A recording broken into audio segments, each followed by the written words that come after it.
আগে এই ভিডিওটা দেখো, তারপরে বলছি। এই ভারতবর্ষে বিজেপি হচ্ছে খুবই ভয়ঙ্কর এক পার্টি, খুবই ভয়ঙ্কর। এটা বালিপুর বাস স্ট্যান্ডে 2026-এর বিধানসভার কংগ্রেস পার্টির পথসভা। কতজন লোক দেখতে পাচ্ছ?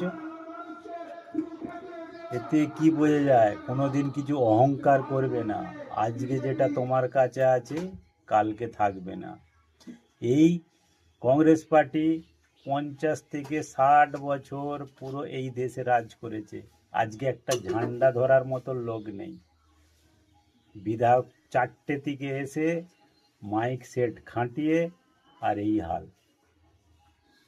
আর কাউকে কমজোরও ভাববে না।